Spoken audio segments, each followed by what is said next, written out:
All right, folks, we welcome you aboard. Lots to get to today in the first hour of the Steve Malzberg Show. Glad you're here. Aaron Klein, Jerusalem Bureau Chief at WorldNet Daily, about to join us. Of course, we all have Ebola on our minds. We will touch on that with Aaron, who's in Jerusalem, and ask him about the Israeli response to Ebola. And was there a request from the U.S. for the Israeli to send soldiers to help fight in the African countries that disease? But, of course, ISIS is on the march in Kobani and also approaching Baghdad. Let's all watch this, and then we'll turn to Aaron.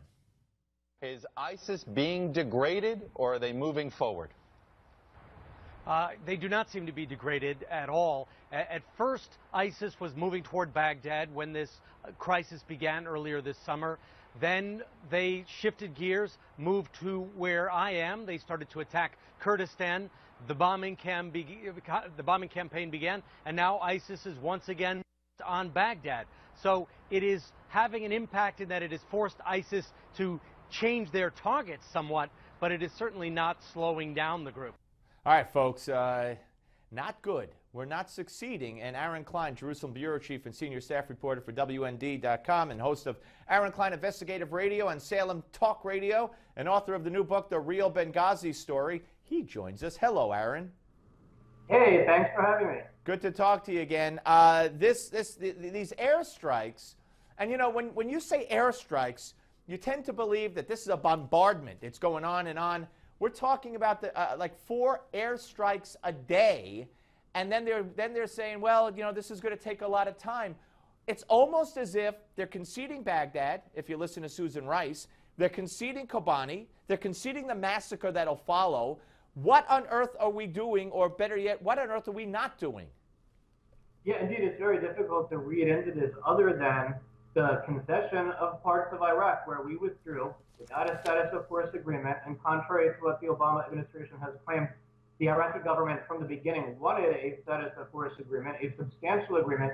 So it seems that for now the strategy to try to make sense of this is airstrikes, but as you just said, a few here, a few there, and then to rely on the U.S.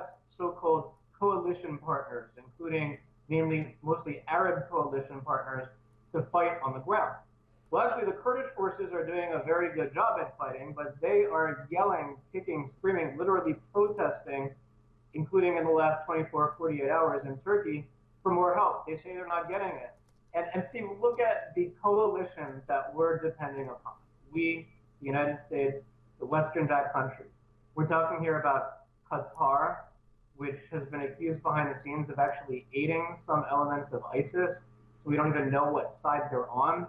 We're talking about Turkey. Now, actually, I have information. I spoke with Middle Eastern security officials earlier today that they're accusing Turkey of providing logistical support, satellite imagery to ISIS fighters, including in particular the Kurdish locations, the locations of the Kurdish forces, but Turkey allegedly trying to play ISIS off of their Kurdish problem.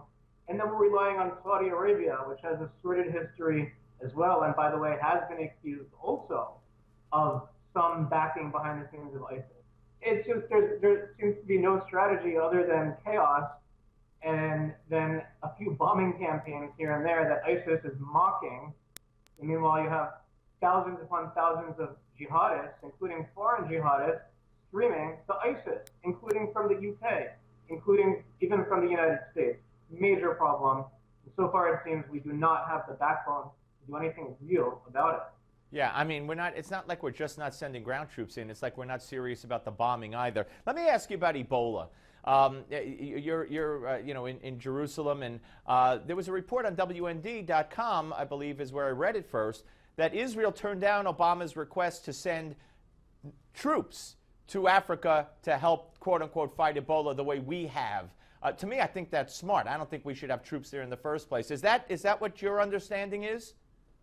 Yeah, my understanding is that this was not necessarily Israeli Defense Force soldiers, but it was elements of the Israeli military and of the health ministry that in the past have gone to other disease-stricken nations, including in West Africa, and set up shops, set up hospitals, helped to build medical infrastructure. So yeah, indeed, Israel first said that they were going to send some field agents, including medical experts, to West Africa. Then they took it back. Now they're saying they might actually send like up to, let's say, 20 to 25 experts, but that they wouldn't go into the actual disease-stricken areas. Meanwhile, you look at the United States, look at the Obama administration. They won't send ground forces, which is the only thing that will actually do something to defeat ISIS.